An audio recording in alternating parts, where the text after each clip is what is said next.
Vamos continuar lendo o livro Vencendo. E agora o ponto que nós vamos ler aqui é ficando firmes no dia mau.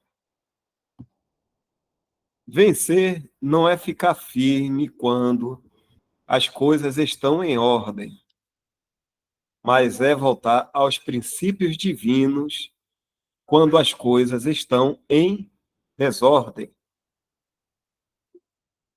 Deus faz todo o nosso caminho tão claro para nós que não precisamos ter dificuldades em um dia mau. É um dia mau, mas o próprio mal torna o caminho mais claro para aquele que tem o olhar simples ou bom.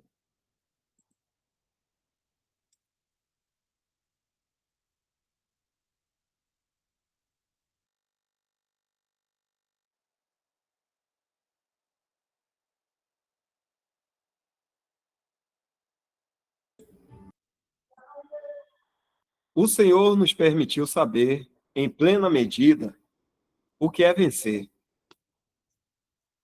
Todos nós e cada um de nós temos algo para fazer, e o melhor para cada um é fazer aquilo para o qual fomos deixados aqui por Cristo. Temos que buscar sua mente e não discutir a conveniência e o que nós achamos que é certo.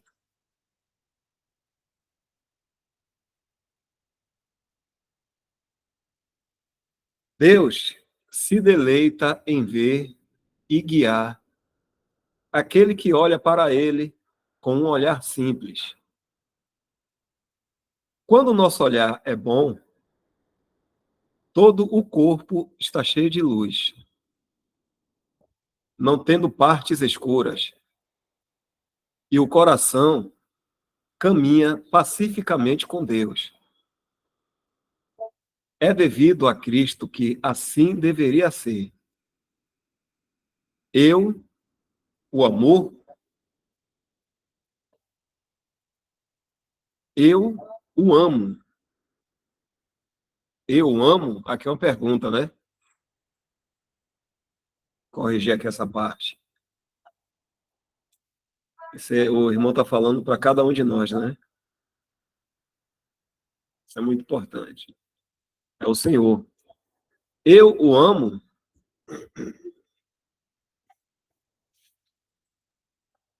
Então deixe-me guardar seus mandamentos. Precisamos de devoção pessoal a Ele.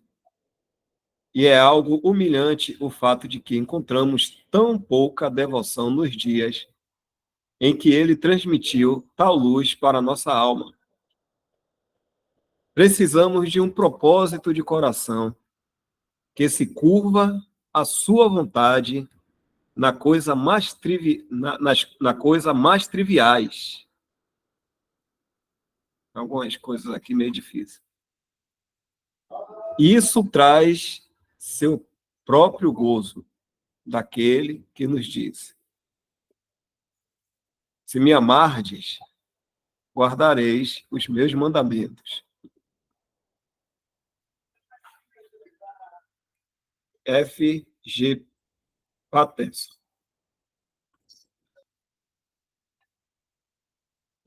Ao que vencer.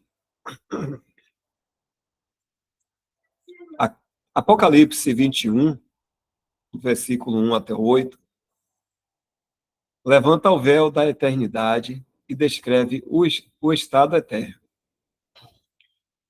Aqui temos a mais completa descrição na Escritura da bem-aventurança do novo céu e da nova terra,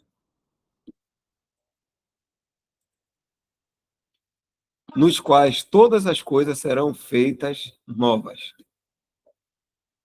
O tempo dos caminhos de Deus no governo se encerrou. E Deus descansa na bênção de seu povo redimido de acordo com a perfeição de sua natureza. Mas em maravilhosa graça, o Espírito de Deus menciona um elo com as coisas que se passaram. Quem vencer herdará estas coisas, e eu serei para ele Deus, e ele será para mim filho. Apocalipse 21, versículo 7. No estado eterno, não haverá mais vencedor, pois não haverá nada a ser vencido. Antes, essa nota de triunfo nos leva de volta ao campo de batalha do passado, onde os seus lutaram nas batalhas sobre as quais Deus coloca seu selo. Quem, a não ser Deus, poderia ter chamado a eles novamente?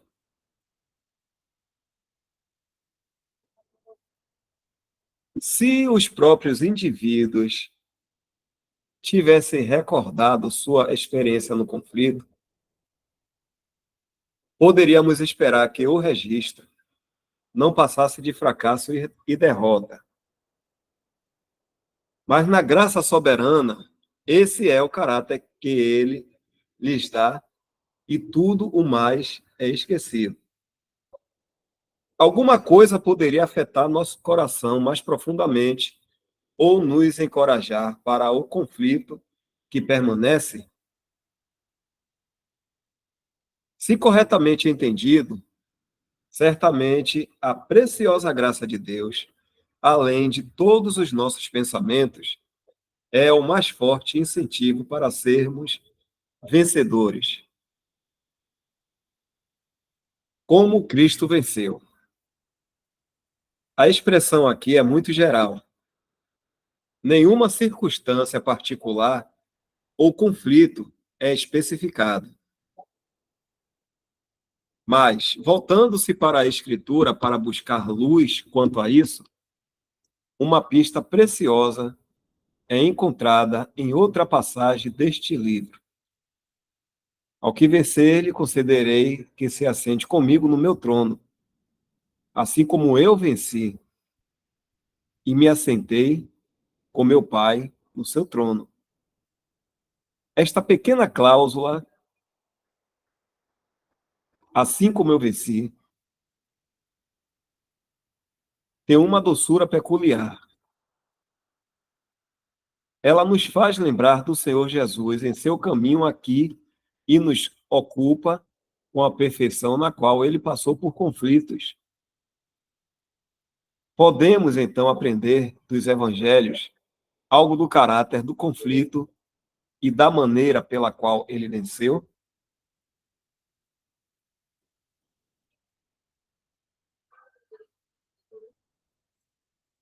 Vencendo o mal com o bem. Mas antes de nos voltarmos diretamente para eles, há uma expressão em Romanos que, embora não seja exatamente aplicada a ele, só pode ser entendida quando vemos nele a expressão perfeita dela. Não te deixes vencer do mal, mas vence o mal com o bem. Romanos 12, 21. Poderia alguma coisa ser mais característica do caminho do bendito do Senhor? Do bendito Senhor? Em um mundo mau, ele foi a revelação da perfeita bondade de Deus. No poder desse bem, ele se colocou acima de todo o mal e nunca foi vencido por ele. Nós temos que passar pelo mesmo mundo e somos testados em nossa experiência todos os dias. Devemos ser vencidos, devemos ser vencidos do mal, ou um infinito bem que conheço em Cristo tomou posse do meu coração de tal forma que, no poder dele, eu venci? Em sua força, somos capazes não apenas de resistir ao mal, mas por meio da graça de vencer o mal com o bem. Onde o pecado abundou, superabundou a graça. Romanos 5:20. O valente guarda armado. Duas vezes nos evangelhos, o Senhor nos fala de sua vitória. A primeira é em Lucas 11, de 21 a 22. Quando o valente guarda armado a sua casa, em segurança está tudo quanto tem. Mas, sobrevindo outro mais valente do que ele, e vencendo-o, tira-lhe toda a armadura em que confiava e reparte os seus despojos. Aqui somos levados de volta ao conflito que nenhum outro olho, a não ser o de Deus, testemunhou e percebemos como ele venceu. Aquele que se provou ser o mais forte, ele foi conduzido, Jesus, ele foi conduzido pelo Espírito ao deserto para ser tentado pelo diabo.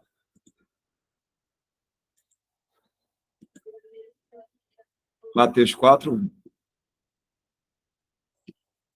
Satanás o tentou de três maneiras diferentes, apresentando aquilo que apelava à concupiscência da carne, à concupiscência dos olhos e à soberba da vida. Em cada caso, nosso bendito Senhor venceu, mantendo o lugar que ele havia tomado como homem, de dependência e obediência. Em cada caso, ele respondeu a Satanás com a palavra de Deus e simplesmente disse: está escrito. O diabo não conseguiu obter nenhum ponto de apoio. Tudo quanto a glória de Deus e a realização de seus propósitos na graça dependiam da questão daquele conflito. Mas o Senhor Jesus se ancorou completamente em está escrito. Que exemplo para nós. Algum comentário?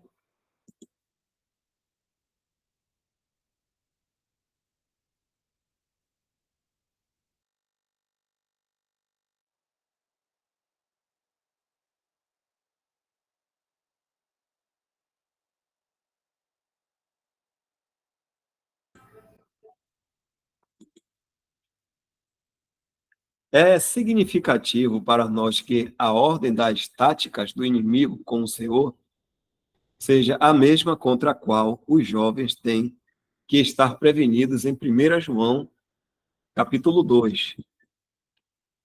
Eles venceram o maligno pela palavra de Deus que habita neles. Mas o mundo é o perigo agora. É dito a eles: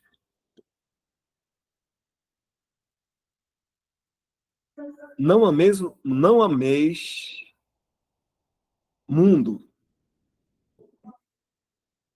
E por causa da traição de nosso coração, acrescenta-se nem o que no mundo há. 1 João 2,15. Não é a posse que está em questão, mas o que um homem espera possuir. O que o coração está determinado. Todos os objetos de Deus para nós estão centralizados em Cristo e encontrados onde Ele está.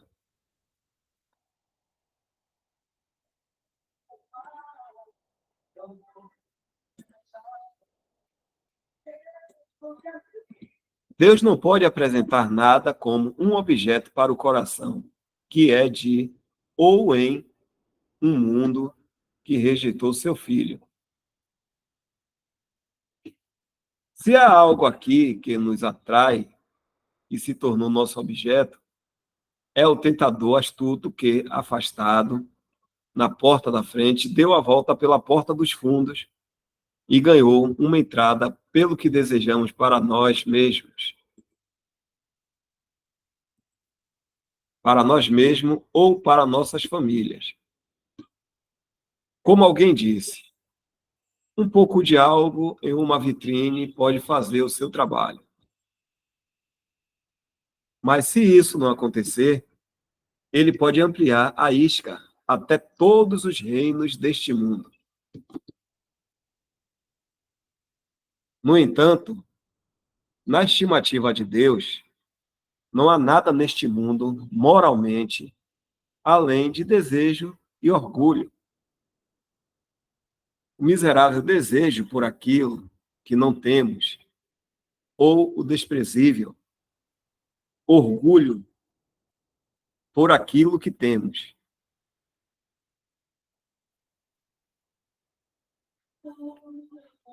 Vitória pela fé. Mas como devemos vencer a armadilha do diabo do mundo? Em 1 João 5,4, lemos primeiro. Porque todo que é nascido de Deus vence o mundo. Na própria vida e natureza que recebemos de Deus, temos um princípio de vitória sobre o mundo. Em segundo lugar, temos, e esta é a vitória que vence o mundo. A nossa vitória, a nossa fé. 1 João 5,4. Isto é pelo objeto apresentado à fé, nos tornamos vencedores. Deixa eu ler aqui de novo. Isto é, pelo objeto apresentado à fé, nos tornamos vencedores.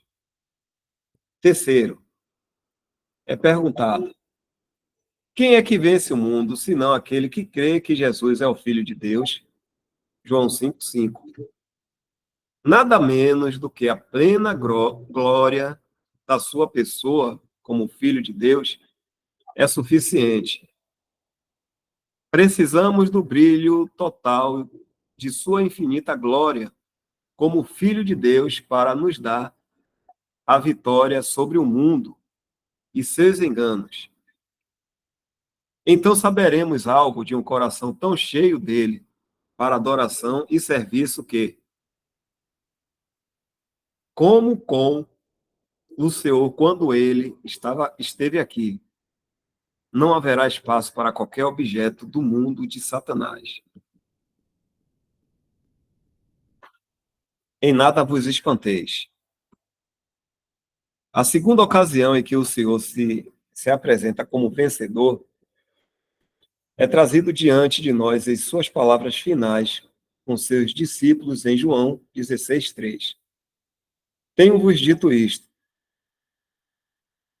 para que em mim tenhas paz. No mundo tereis aflições, mas tende bom ânimo. Eu venci o mundo. Este é outro lado do mundo. Não é o aspecto sedutor pelo qual Satanás esperava derrubar o Senhor.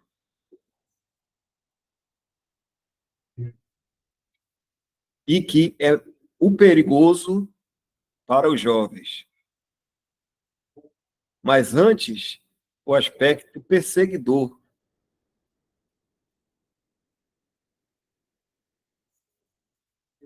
Deu para entender aqui essa parte? Eu vou ler de novo. Isso aqui que o Senhor fala. O irmão diz assim: este é outro lado do mundo. Não é o aspecto sedutor pelo qual Satanás esperava derrubar o Senhor, e que é o perigoso para os jovens. Mas antes, esse aí é o aspecto perseguidor.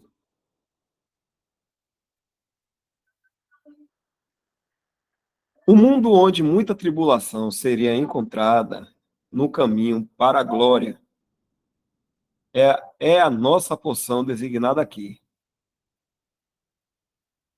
E há um perigo real de ceder diante da pressão dele e se tornar infiel. Se Satanás não pode seduzir o cristão pelo mundo, Ele irá persegui-lo como em Esmirna.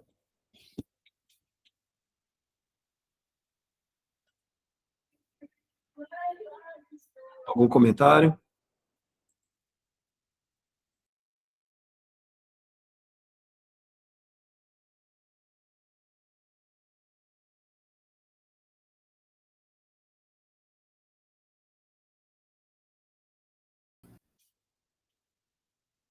Esse aspecto do mundo pode não ser tão traiçoeiro, mas é muito real.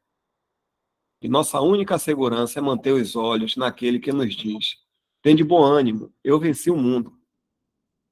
Assim, novamente, as palavras: assim como eu venci, tem seu peso sobre o nosso caminho.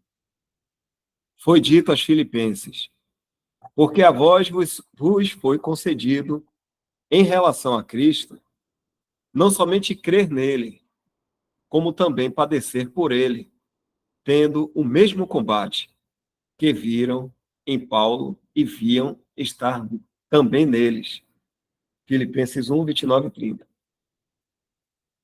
Não era da vontade de Deus que eles ou nós fôssemos desencorajados, e em nada vos espanteis dos que resistem, o que para eles, na verdade, é indício de perdição, mas para vós, de salvação.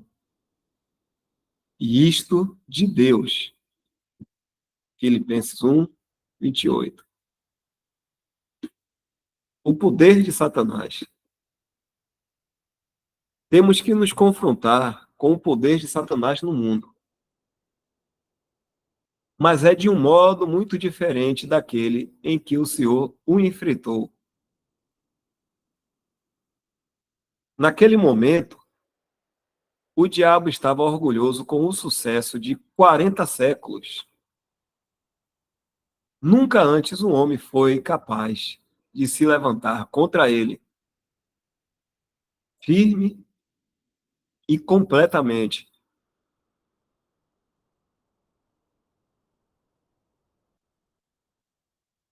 Mas agora ele está completamente desconectado. E acabando o diabo toda a tentação, ausentou-se dele por algum tempo. E Jesus retornou no poder do Espírito. O mesmo poder em que ele havia ido ao seu encontro na Galileia. Lucas 4, 13, 14. Se aquela temporada foi passada por Satanás, reunindo todos os seus recursos para o último ataque sobre o Senhor Jesus, foi apenas para encontrar sua derrota final. Pois pela morte, ele aniquilou aquele que tinha o império da morte, para livrar os que, com medo da morte, como nos tempos do Velho Testamento, toda a sua vida estavam sujeitos à escravidão. Hebreus 2, 14 e 15. Porque para a fé, ele é um inimigo derrotado. Pode-se dizer, resistir ao diabo, e ele fugirá de vós. Tiago 4, 7. Ele não pode ficar em pé diante do mais fraco santo que levante o dedo mindinho da resistência. E em breve, o Deus da paz esmagará Satanás debaixo de nossos pés.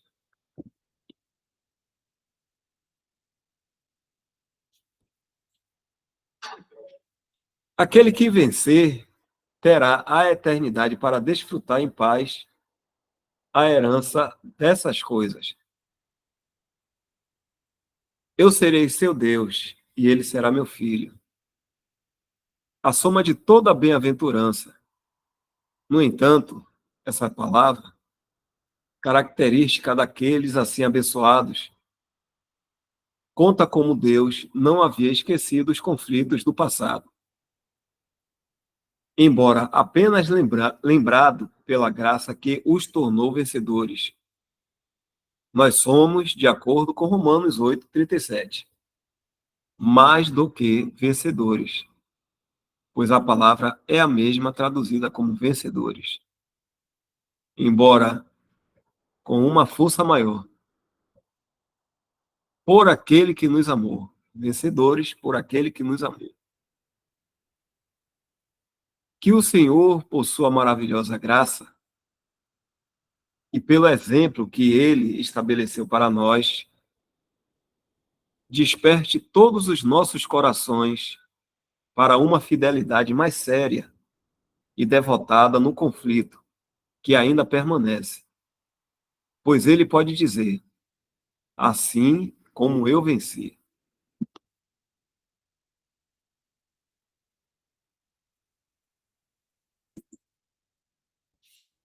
Jorge, como é que está você aí para fazer leitura?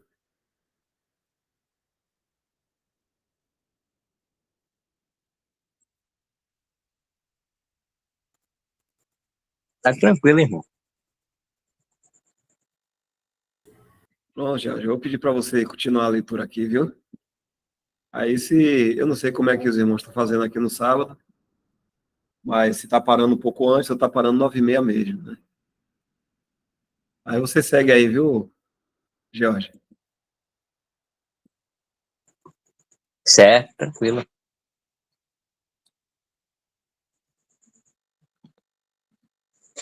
Deixa eu virar a tela aqui.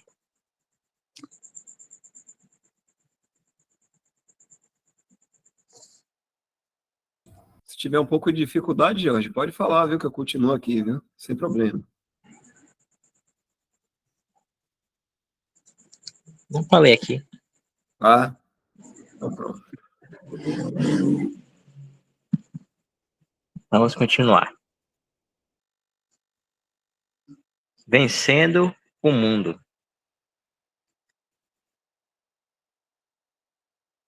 Nada vai vencer o mundo em meu coração, além da consciência profunda de como ele tratou Cristo. Tome meus filhos, por exemplo. Eu quero que eles se deem bem no mundo. Eu devo buscar boas posições para eles?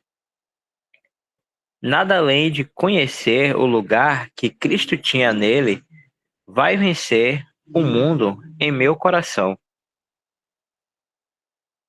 Não há possibilidade de continuar com Deus, a menos que o mundo seja abandonado e o coração esteja satisfeito com Cristo. Cristo deve ser tudo.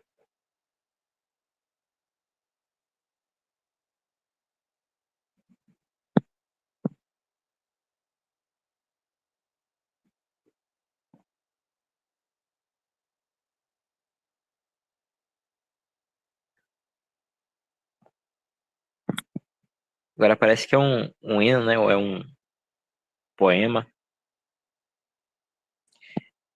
Espírito do vencedor. Jesus, de ti nunca nos cansaríamos.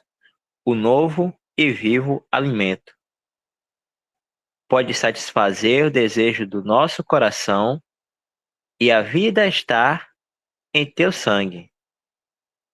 Se uma tal alegre canção à meia-noite, nosso espírito cativo eleva.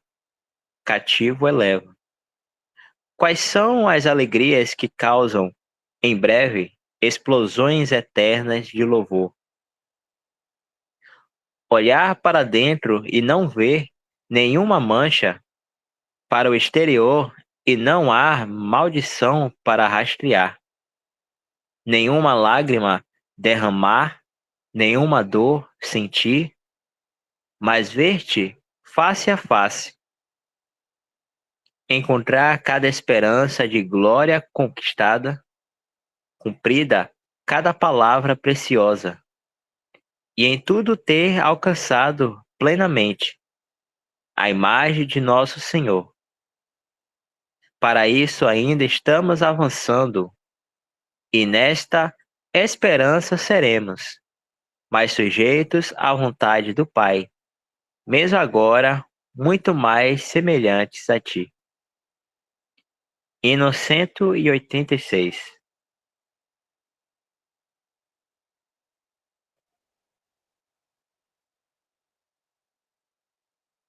Quem tem o Filho, tem a vida. Quem não tem o Filho de Deus, não tem a vida. 1 João 5:12.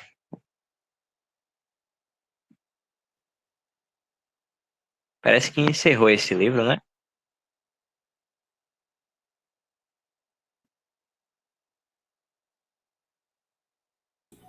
Parece que encerrou aqui, vencendo, né? Vou fazer uma busca aqui, rapidinho. Vamos junto aqui. Pela graça.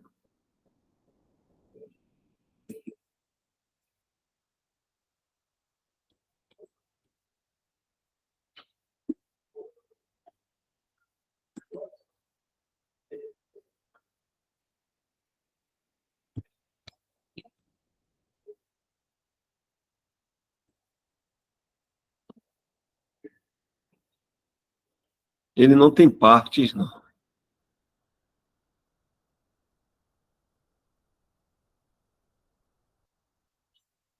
Acho que já passou, né? Deixa eu ver aqui.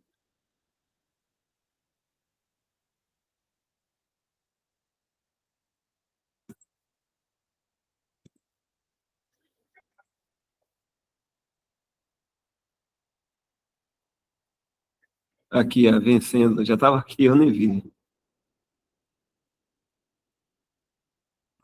Então, irmão, o livro acabou, né?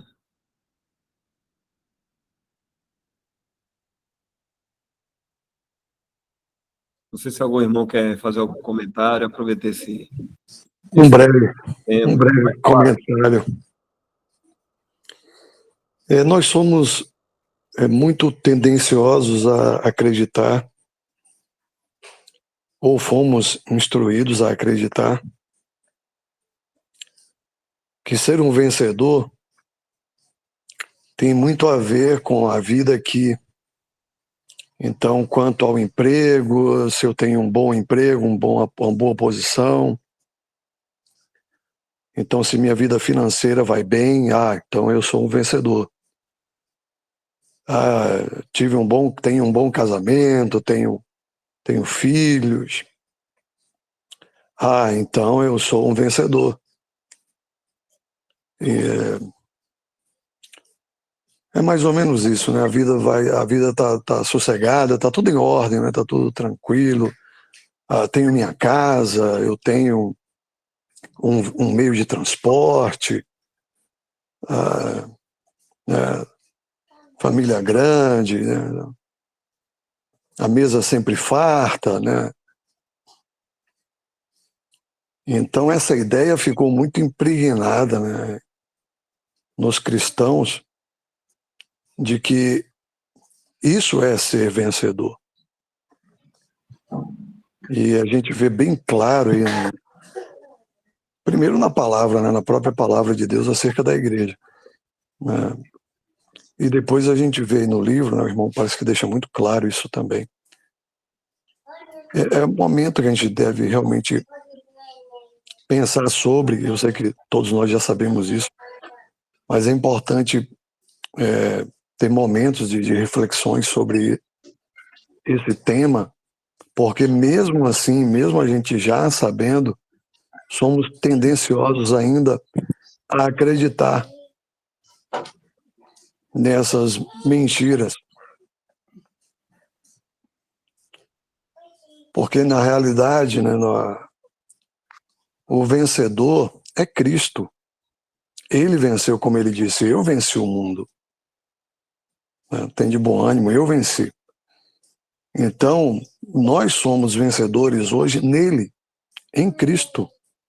Não tem nada a ver vencedor em mim mesmo, ou em nós, né? Ou no que nós fazemos. Então, se dá tudo certo, é porque eu sou um vencedor, é porque eu estou em comunhão, é porque a minha vida cristã é muito boa. Não tem nada a ver, irmãos, com isso. Foi um lei do engano que foi pregado e que é pregado a vida aí na cristandade até hoje. E causa muita confusão, porque na realidade isso não é ser vencedor, né? Senão, como seria, né? Teria sido a vida dos apóstolos, né? E Paulo ficava em pousada, acho que se não me falha a memória, ele ficou... Pronto? Vai logo.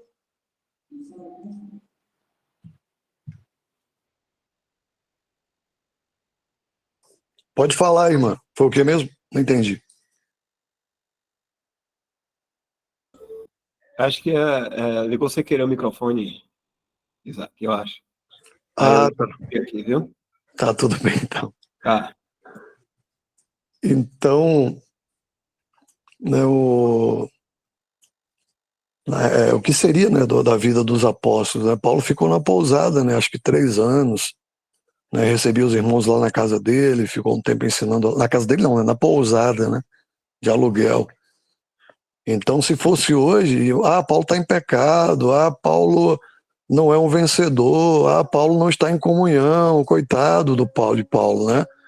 Estava morando 3 anos numa pousada de aluguel, né? Vixe, Paulo parece que era solteiro, não foi casado, parece que não tinha filhos, vixe, olha só. Então, Paulo não foi um vencedor. Então, a gente vê claramente que não tem nada a ver com a vida terrena, a questão de quem venceu e de quem perdeu, né, do cristão na realidade. Vencer é estar em Cristo, com Cristo, em Cristo, isso é vencer. E não a vida boa, né, a vida considerada boa aqui na Terra, onde tudo está dando certo, está tudo em ordem, então não tem nada a ver.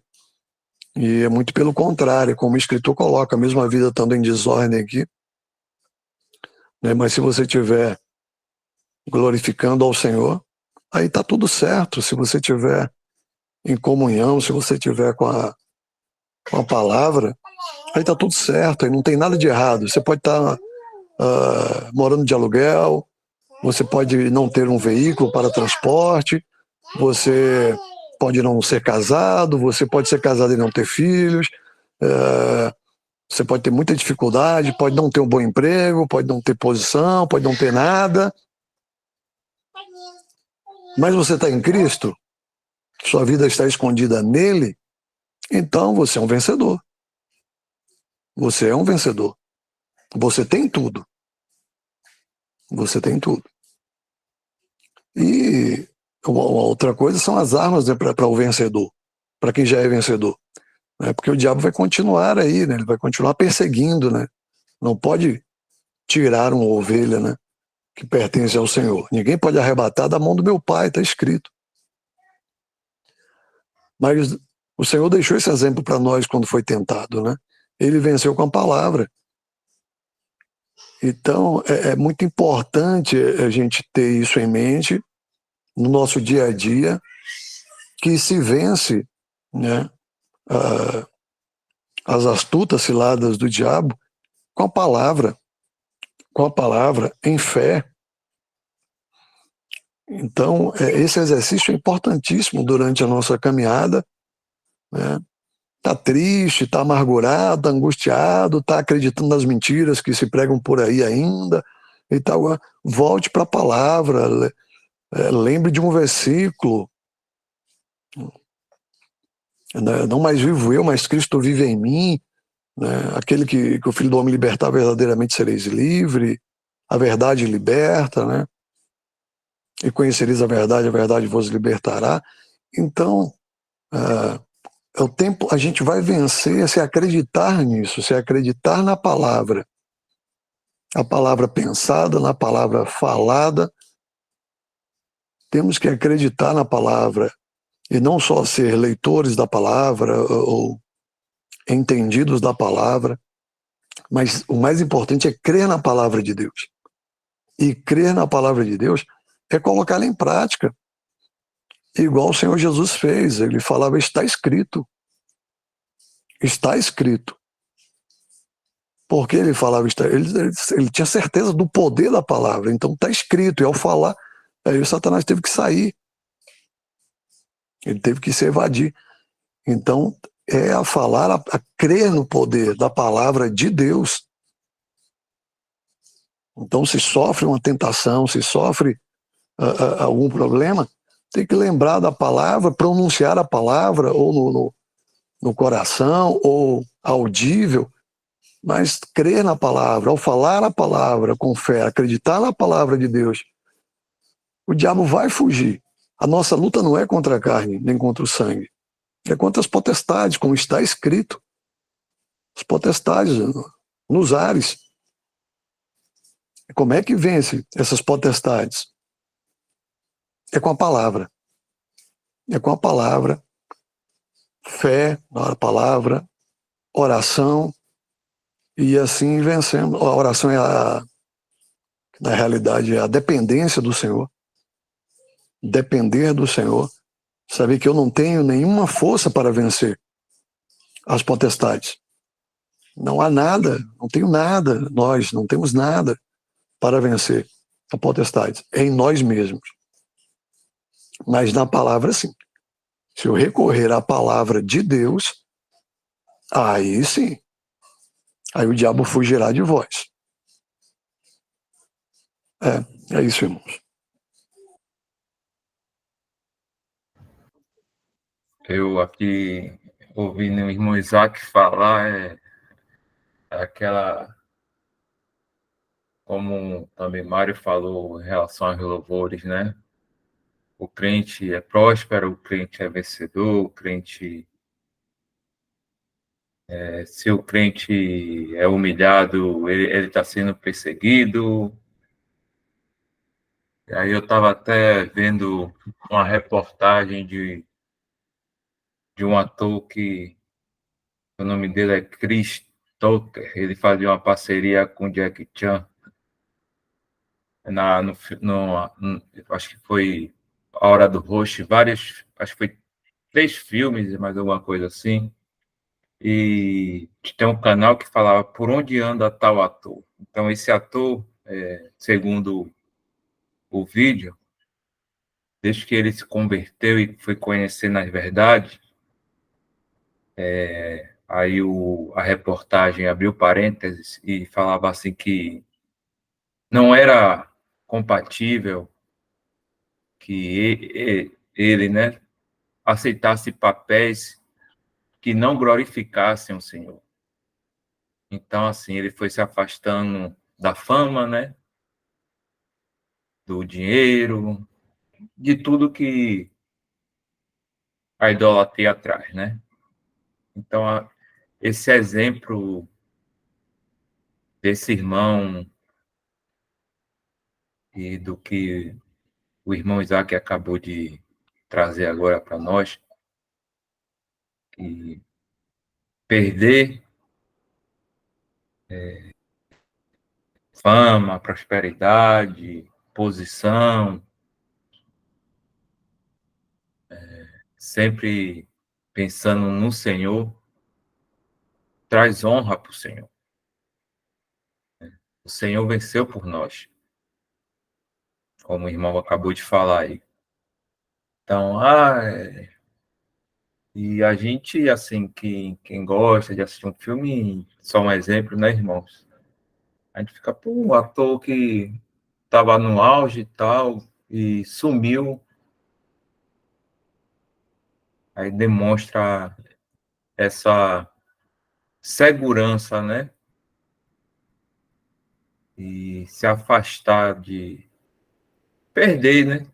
Para perder para conhecer o Senhor Jesus.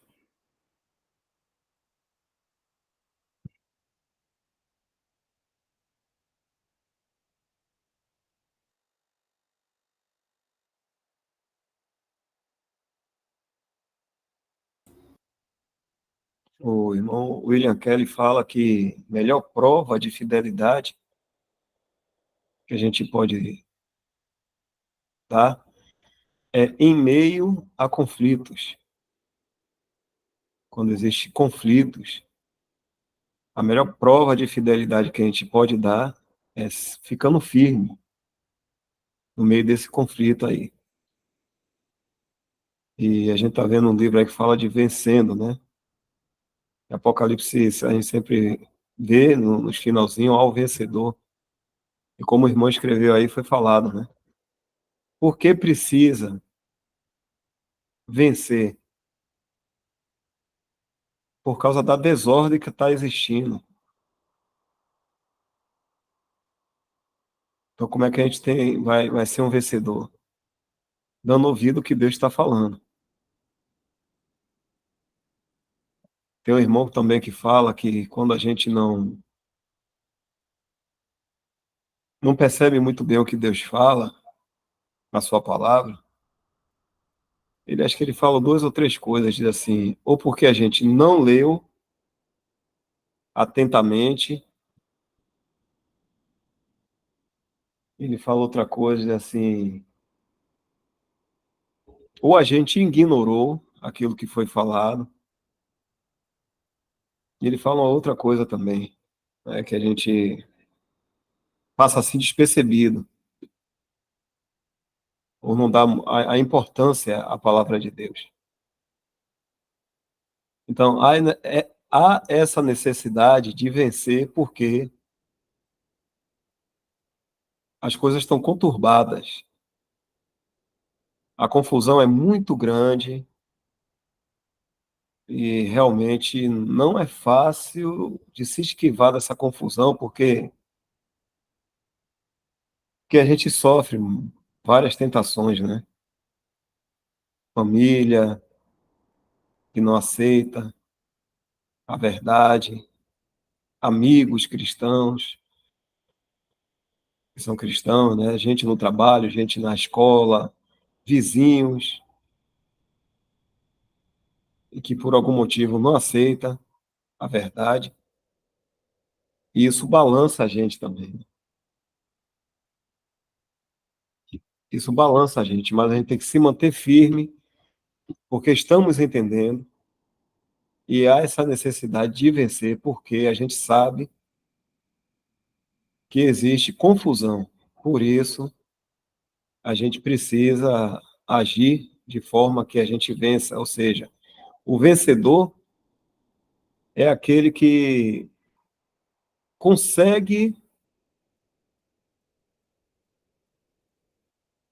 sair dessa confusão e se manter firme. Consegue sair dessa confusão e se manter firme, porque é muito bom quando a gente começa bem. Mas melhor ainda quando a gente termina bem. A gente vê aí de várias lives, né? Irmãos mais velhos falando como foi a divisão que aconteceram, né? Então a pessoa começa muito bem, se apartando do sistema, querendo estar reunido ao nome do Senhor, ou muitas vezes dá uma parada, né? Se acomoda, e se contenta com uma coisa ou outra, e aí depois pode até entrar em comunhão também. Mas se não manter os olhos no Senhor, como foi falado, se o Senhor não for o centro de nossas afeições, a gente vai sucumbir. Que foi o que aconteceu com alguns que chegaram a conhecer o terreno de reunião e depois saíram. Jeane Maria, quer perguntar?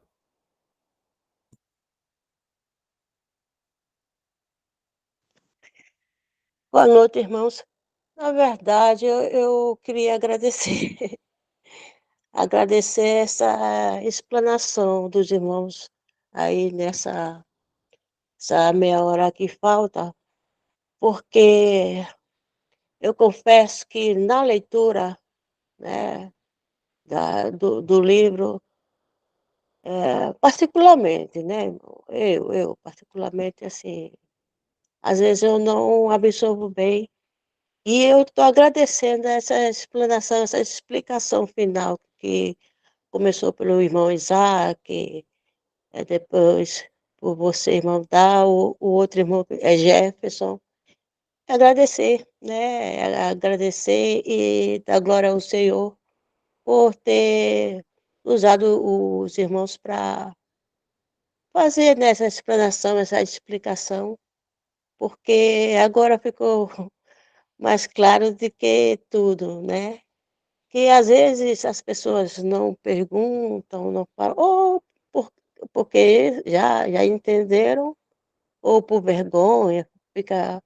Mas eu não sou dessas, não. Eu sou de realmente perguntar, né? Porque o estudo já está dizendo, é um estudo. Então, não é só a leitura, né? Tá, tudo bem, a gente vai na Bíblia. Mas essas explicações, essa explanação de vocês é de mera importância, entendeu? É muito edificante. Louvado seja o Senhor por isso. Viu? Obrigada, irmãos.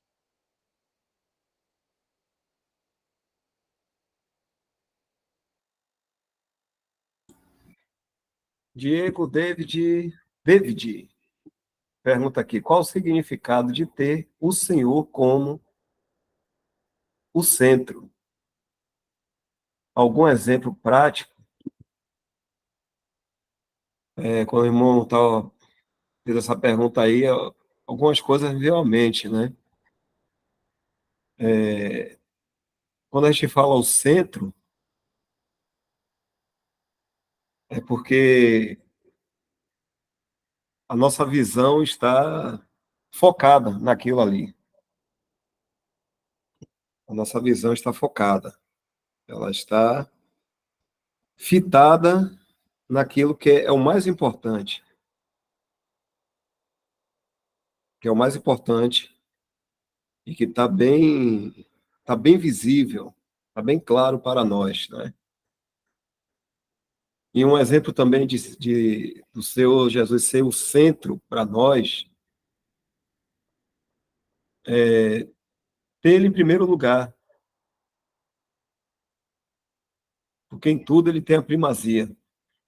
E aí a gente deve se perguntar, será que o Senhor tem a primazia em nosso coração? Será que o primeiro lugar realmente é dele? Será que eu quero estar com Ele? Será que eu creio no que está sendo falado em Sua palavra, para eu me absorver? Tem uma passagem que é no Monte da Transfiguração.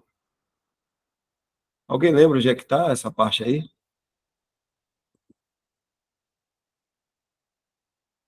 Com certeza nos evangelhos. É depois de Gênesis. Deixa eu Eu ver. acho que é Mateus 17, Mateus 16, alguma coisa assim. Deixa eu tentar ver lá.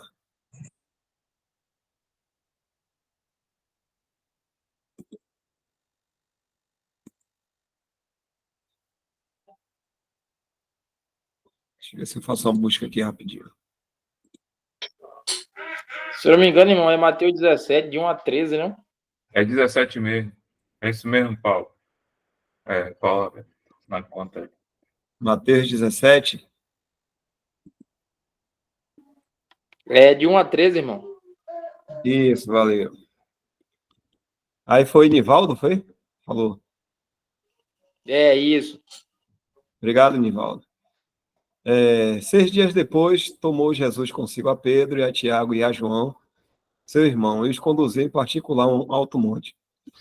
E transfigurou-se diante deles. E o seu rosto resplandeceu como o sol.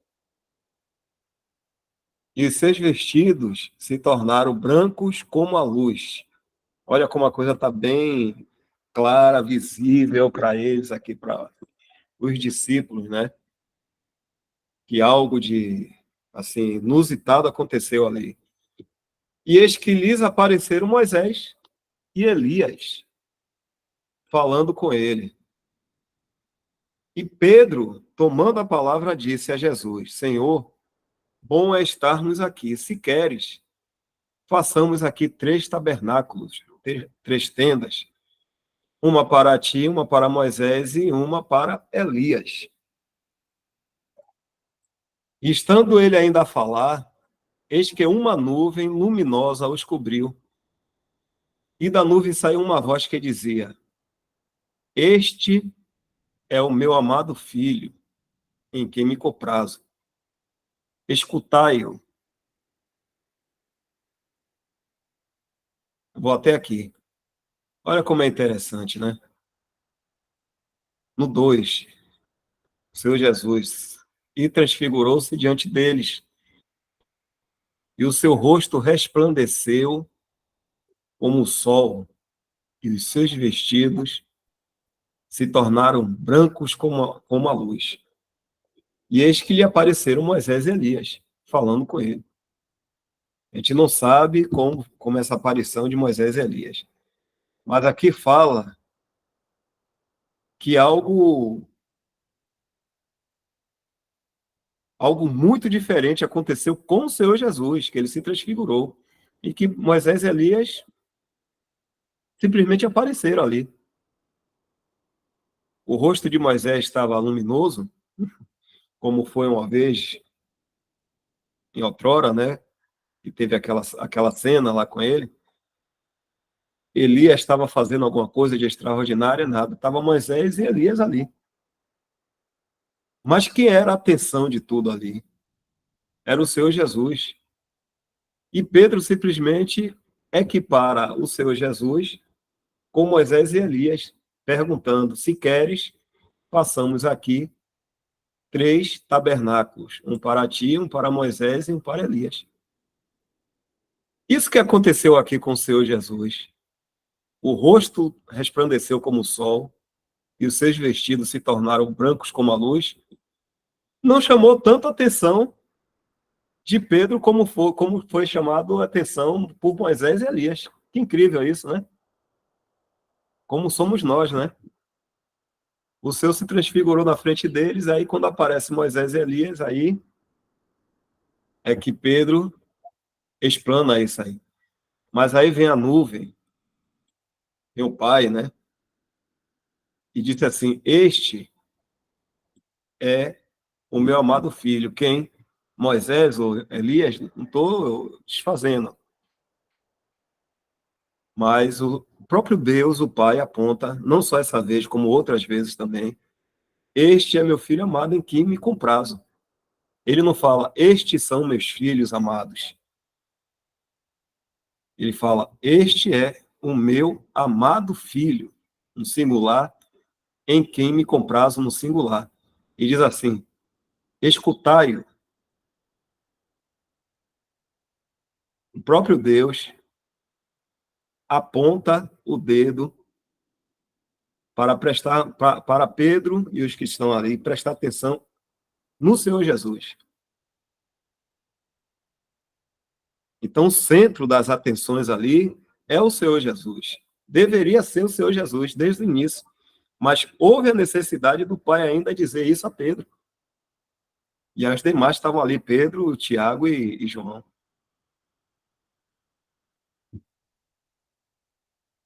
Então, aqui é uma cena muito boa para se mostrar o quanto é o desejo de Deus que Cristo seja realmente para nós, que o Filho dele seja para nós o centro de nossos olhares, de nossas afeições, de nossa atenção em geral. Isso não quer dizer que a gente vai deixar de fazer as coisas, os nossos compromissos aqui no mundo.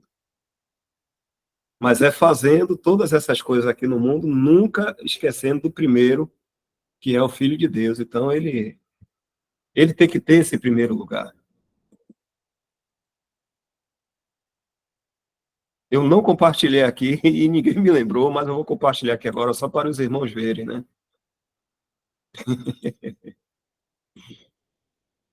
Estava até destacando algumas palavras aqui.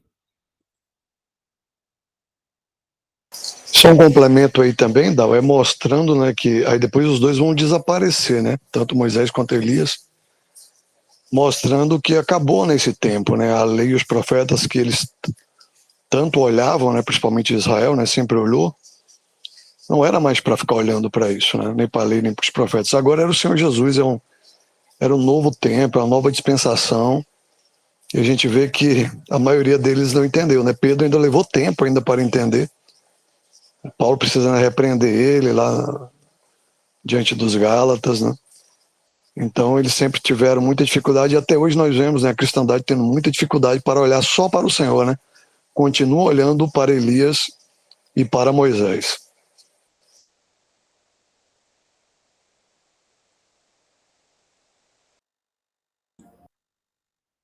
Bem lembrado, muito bom. Estou compartilhando aqui só para os irmãos verem aqui, né? Pedro tomou a palavra, né? Como sempre, Pedro vai na frente, né? Se quiseres, façamos aqui 3 tabernáculos, como o irmão falou, até hoje, nós cristãos, nosso,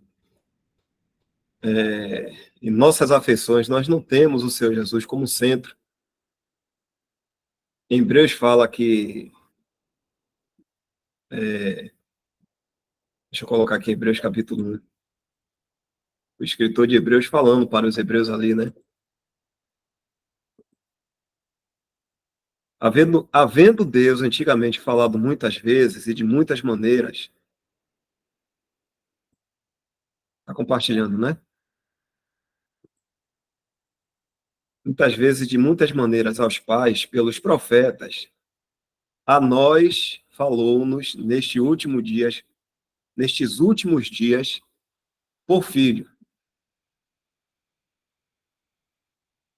Como Isaac falou aí, o Senhor Jesus Cristo é que a gente tem que dar atenção a ele. Não é lei mosaica, mas é a graça que foi revelada através do Filho de Deus. E até hoje, realmente, a cristandade tira os olhos daquele que é o centro das atenções, do próprio Deus, para olhar para homens, olhar para um sistema, olhar para si mesmo, às vezes, e deixando de fora o Filho de Deus.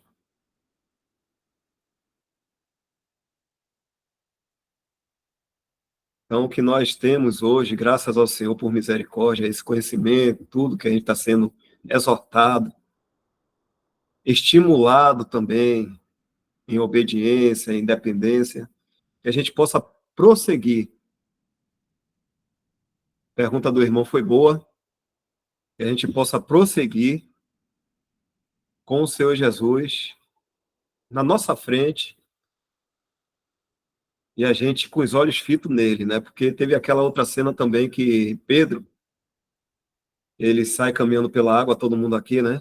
O Senhor diz, pode vir, ele vai sobre a água caminhando, vai batendo um vento forte. Pedro tira os olhos do Senhor, começa a se preocupar com os ventos que está batendo e começa a afundar. Mas o Senhor está ali pertinho, quando ele pede por socorro, Senhor, me ajuda. O Senhor estende a mão e de imediato ajuda. Assim é para nós também. Se qualquer um de nós estiver, de alguma forma, se afastando ou não tendo ânimo suficiente, fala com o Senhor, pede ajuda ao Senhor, que o Senhor ele está perto. Ele está perto e quer nos ajudar. O irmão Leônidas colocou aí Filipenses 4, né, 12 e 13, interessante.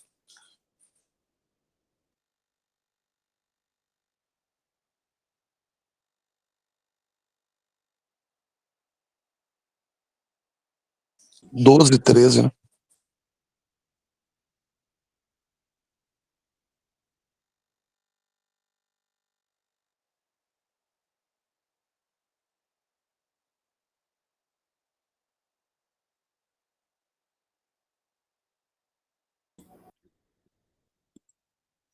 Sem estar abatido e sem também ter abundância. Em toda maneira, em todas as coisas, estou instruído, tanto a ter fatura como a ter fome, tanto a ter abundância como a padecer necessidade. Posso todas as coisas naquele que me fortalece. Tá aí o vencedor.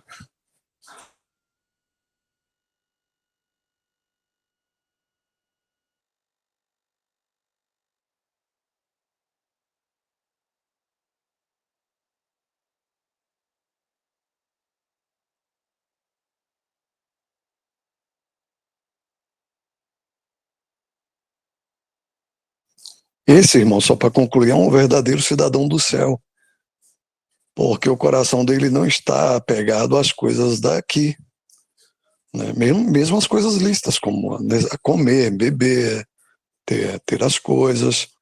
Então o coração dele não está preso a isso, como ele fala. Sei tanto ter fartura como passar necessidade, como não ter nada. E vai estar com o mesmo coração, contrito ao Senhor, alegre, agradecendo, porque ele sabe que ele tem tudo no céu.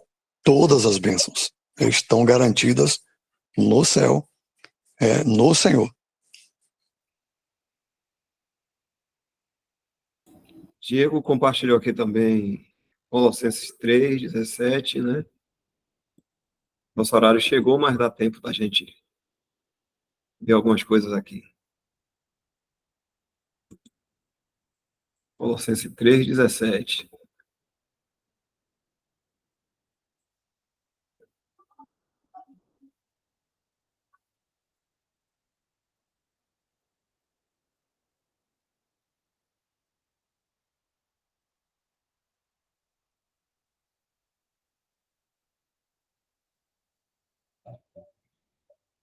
E quanto fizerdes por palavras ou obras, fazei tudo em nome do Senhor Jesus, dando por ele graças a Deus Pai. Outro versículo, 1 Coríntios 10:31.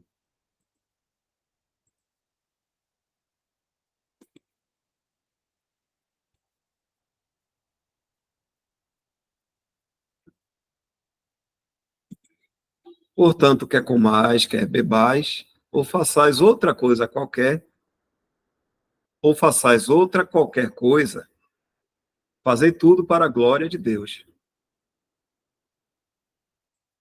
A irmã perguntou, fazendo tudo para o Senhor? Sim, sim, do jeito que está sendo falado mesmo aqui a palavra, sem nenhuma dúvida. Isso aqui fala de termos essa proximidade com o Senhor.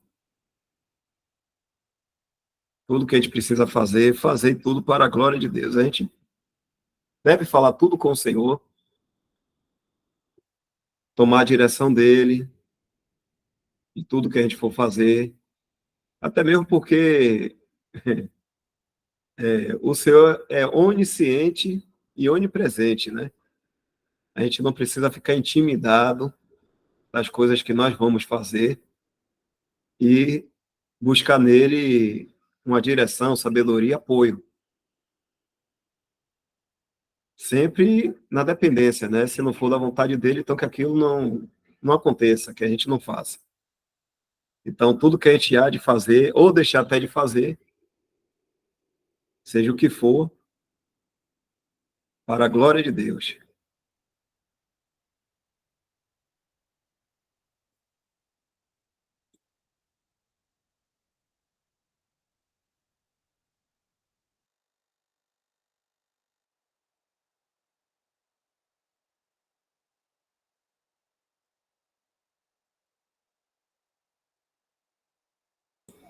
Irmãos, já são 9h36. Eu creio que a gente já pode encerrar. Deixa eu voltar aqui onde. A gente encerrou o livro, então, né? Vencendo. E se algum irmão, para a próxima reunião, tiver alguma sugestão, né? Aí pode ficar à vontade. Ok? Tem até uma sugestão que eu acho que seria interessante para que dá continuidade nos assuntos que foi tratado hoje, que é aquele que foi lançado recentemente sobre a fé, se os irmãos concordarem.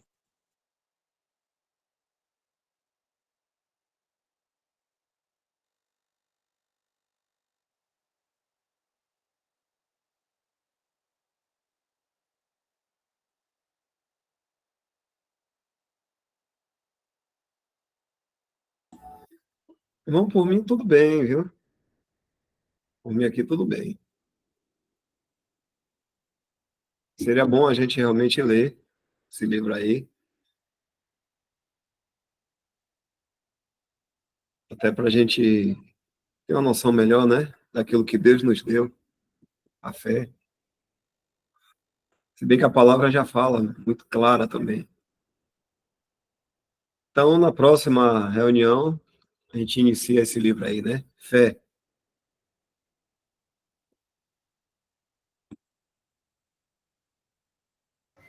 Dal, por favor, coloca o link aí no chat.